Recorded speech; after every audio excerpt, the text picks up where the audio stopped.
Ya, assalamualaikum warahmatullahi wabarakatuh. Waalaikumsalam warahmatullahi wabarakatuh. Silakan salah satu pemimpin doa pagi terlebih dahulu. Mbak Hamid, silakan. Perhatian duduk siap.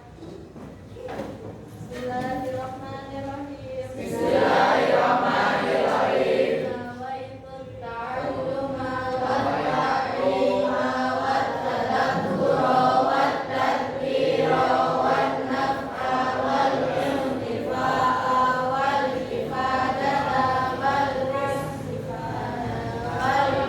'ala tamassuki bi kitabillahi wa sunnati rasulih sallallahu alaihi wasallam.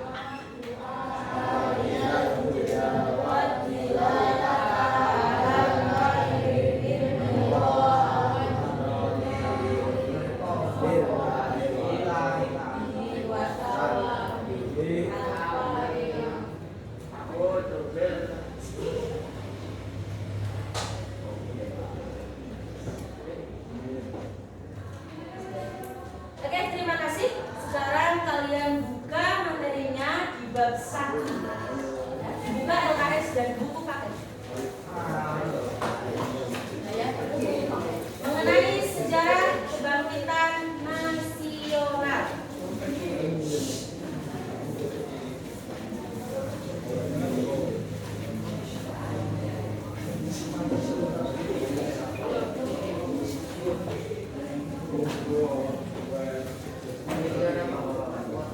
Sudah ketemu?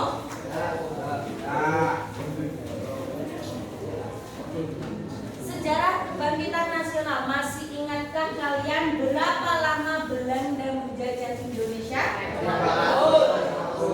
Kurang lebih 350 tahun lamanya. Ya. Apa saja yang Belanda lakukan di Indonesia saat itu? Mengambil rempah, terus monopoli, terus tanam paksa, terus kerja rodi. Apa itu kerja rodi? Kerja paksa, kerja yang ada di saat masa pemerintahan kolonial Belanda. Itu kerja rodi. Tapi kalau masa kolonial Jepang, kerjanya disebut kerja romusa. Ingat-ingat itu. Perbedaan antara Belanda dan Jepang. Kalau Belanda kerja paksanya disebut kerja rodi, sedangkan kalau Jepang kerja paksanya disebut kerja romusa. Ya. Kerja rodi ngapain? Mereka memaksa rakyat pribumi untuk bekerja sebagai buruh paksa tanpa upah dan tanpa ada hentinya. Masih ingat apa hasil dari kerja rodi? Jalan raya Anyar Raya, masih ingat. Mereka membuat jalan raya Anyar sepanjang 1.600 km tanpa adanya istirahat dan tanpa dikasih upah. Itu masa kolonial Belanda. Dan kemudian siapa yang pencetusnya kerja rodi ini? Herman William Daedalus. Ya. Kalau tanam paksa pencetusnya siapa? Johannes van der Bosch. Ya, mereka yang mempunyai ladang, mereka yang mempunyai perkebunan, pesawahan, dan mereka disuruh untuk menanam paksa, hasilnya disetorkan ke pemerintahan Belanda. Tapi nyatanya kegiatan Belanda ini, adanya tanam paksa dan kerja rodi, kemudian dikritisi oleh 3 tokoh pemerintah Belanda, yaitu siapa saja ya?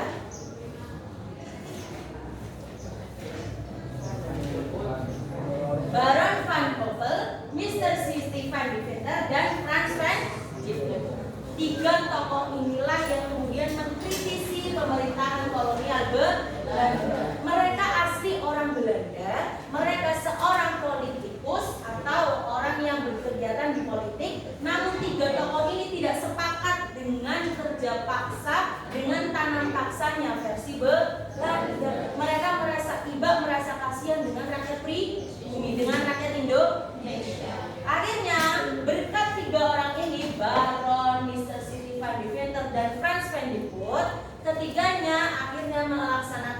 yaitu politik etis, membuat kebijakan politik etis. Apa itu politik etis? Rifki Abdul, politik etis itu apa dibaca? Politik etis merupakan kebijakan pemerintah Belanda yang bertujuan untuk melakukan modernisasi di berbagai bidang di Belanda. Oke, merupakan kebijakan pemerintah Belanda, berarti yang buat orang-orang Belanda ya, pemerintah Belandanya, yang bertujuan ngapain? Untuk melakukan modernisasi di pemerintahan di berbagai bidang yang ada di Indonesia. 3 bidang utama yang difokuskan oleh politik etis apa saja ya? Masih ingatkah?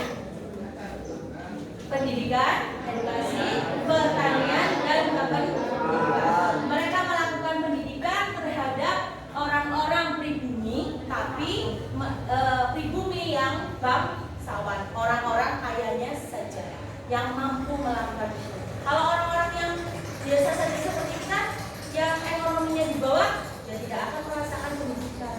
Ya kan, saat itu memang Belanda memberikan pendidikan ke Indonesia, cuma terfokuskan kepada orang-orang yang bangsawan, anak-anaknya bangsawan, anak-anaknya orang kaya saja. Kemudian melakukan pertanian, yaitu irigasi. Apa itu irigasi? Pengairan, ya, melakukan irigasi. Kemudian ke pendudukan. Apa yang dilakukan Belanda? Perpindahan. Imigrasi, melakukan imigrasi, yaitu perpindahan penduduk dari yang padat ke penduduk yang sepi, ya kan, ke wilayah yang sepi. Kemudian setelah adanya politik etis, akhirnya Indonesia mulai bangkit. Maka ada istilah kebangkitan nasional. Kapan kebangkitan nasional? Bilangnya apa? 20 Mei 1908, bertepatan dengan organisasi Budi Utomo. Ya, awal munculnya kebangkitan nasional itu tepatnya pada abad ke-20. Tujuannya ngapain? Untuk mencapai kemerdekaan Indonesia dari pemerintahan Belanda. Lahirnya di tanggal 20 Mei 1908. Maka setiap tanggal 20 Mei kita selalu memperingati Hari Kebangkitan Nasional yang berdepatan dengan lahirnya organisasi Budi Utomo. Organisasi yang pertama kali lahir yang ada di Indonesia. Pelopornya siapa? Organisasi Budi Utomo. Adil, pelopor organisasi Budi Utomo siapa? Dr. Sutomo beserta mahasiswa dari Stovia. Iya kan ya? Iya, Stovia itu fakultas kedokteran yang ada di Indonesia. Kemudian setelah adanya Budi Utomo, muncullah organisasi-organisasi yang lain. Ada Sarekat Dagang Islam, Jamiatul Khairat, terus ada Indonesia Party, terus ada NU, Muhammadiyah, Indonesia Feriniji, dan lain sebagainya. Kemudian kita bahas pertama yaitu organisasi Budi Utomo. Tadi sudah dibahas. Lainnya kapan? 20 Mei 1908. Berarti awal Indonesia bangkit itu di tahun 1908. Indonesia merdeka kapan? 1940. Nanti tenggang waktunya cukup lama ya. Dari 1908 awal bangkitnya, tapi merdekanya di tahun 1940. Gitu. Ya, di tahun 1908 organisasi Budi Utomo dibentuk oleh para intelektual Jawa yang terinspirasi oleh ide-ide nasionalisme dari Eropa dan India. Tujuannya apain? Untuk memperkuat kesadaran nasional di masyarakat Jawa pada khususnya dan mengembangkannya kepada budaya Indonesia. Next, Sarekat Dagang Islam. Siapa ya pendiri Sarekat Dagang Islam, Gani? Haji Saman Hudi. Sarekat Dagang Islam awalnya namanya Sarekat Dagang Islam, kemudian diganti menjadi Sarekat Islam. Mempunyai tujuan membantu masyarakat dan melindungi mereka dari eksploitasi belanda. Ya. Didirikannya di tahun 1911.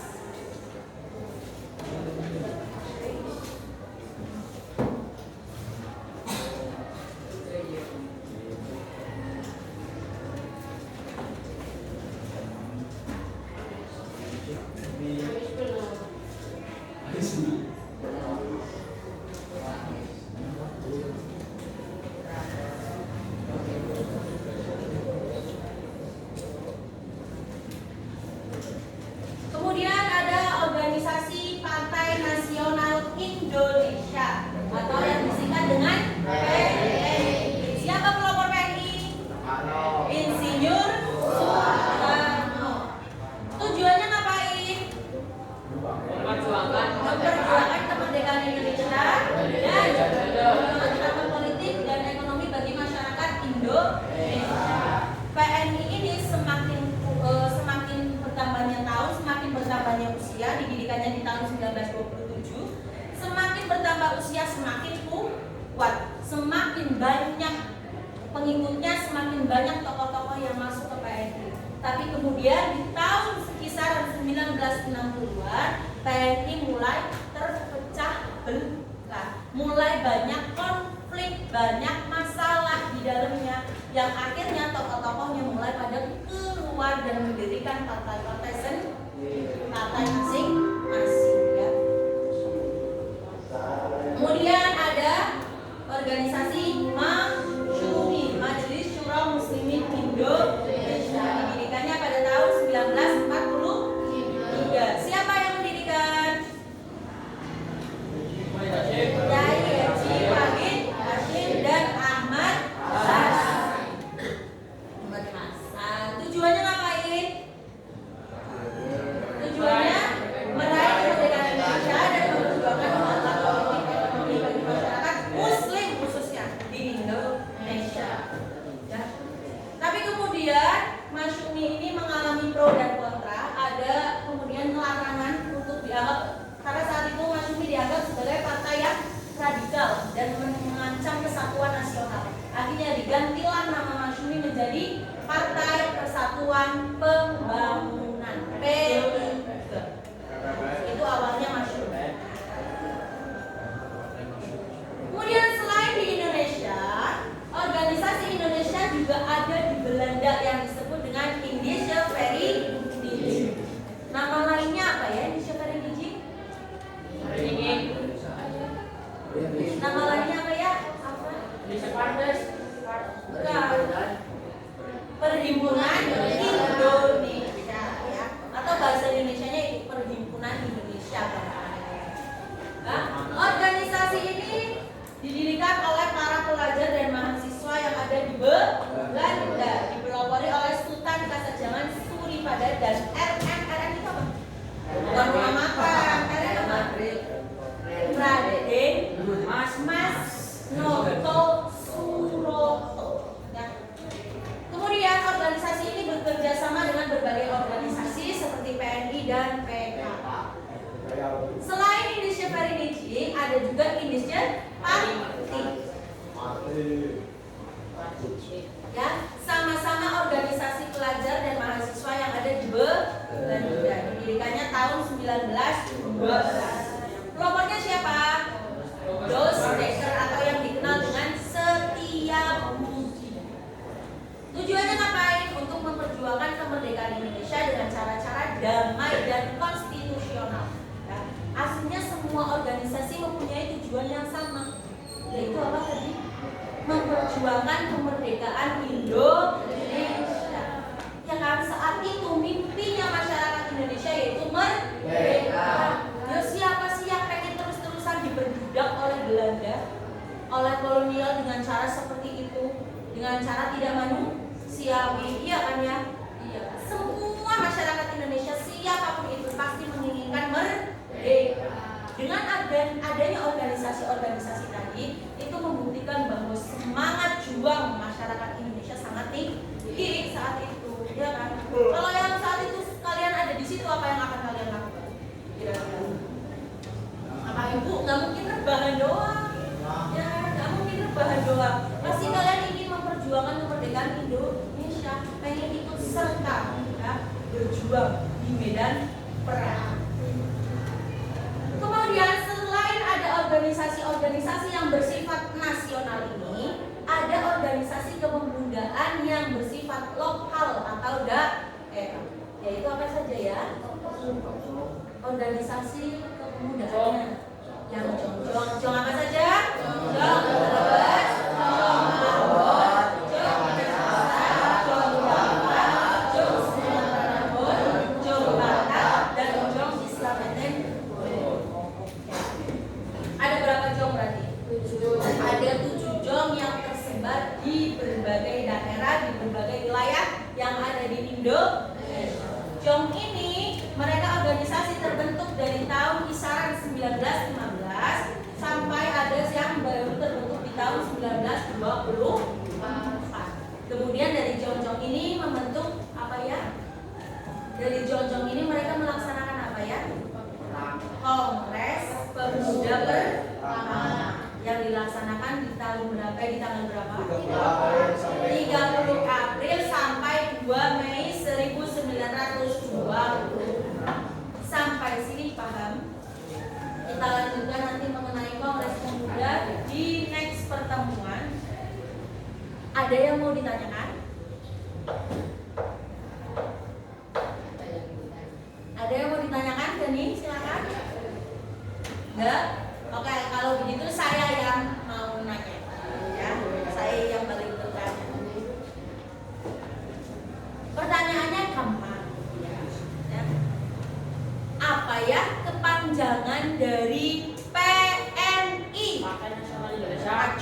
Acungkan jari ya. 1, 2, 3. Apa itu kepanjangan dari PNI? Partai Nasional. Iya, Bro. Partai Nasional Indonesia. Pelopornya siapa, Bro? Insinyur Soekarno. Oke, coba bagus. Terus kemudian di tahun berapakah Indonesia mulai membuat organisasi Budi Utomo dan ditujukan sebagai Hari Kebangkitan Nasional? Di tahun dan tanggal berapa? 20 Mei 1908. Ya. Siapa pelopor organisasi Budi Utomo? Dr. Sutomo. Oke, job Khairul Azam. Yang lain yang Putri? Putri ya sekarang ya? Oh yes, yang yes itu sih. Apa kepanjangan dari Masyumi? Hafidho? Majelis Syura Muslimin Indonesia. Pelopornya siapa? Siapa ya Masyumi? Yai Haji Wahid Hasyim dan Ahmad Hasan. Oke. Terus selain ada Masyumi, ada organisasi yang berkedok Islam juga yang membawahi orang-orang muslimin Indonesia saat itu. Apa ya organisasinya? Sarekat Dagang Islam atau yang dikenal dengan sekarang Sarekat Islam. Pelopornya siapa ya, Naila Afra? Kiai Haji Saman Hudi. Ya, tahu ya bedanya ya. Oke, terima kasih atas perhatiannya kalian. Semoga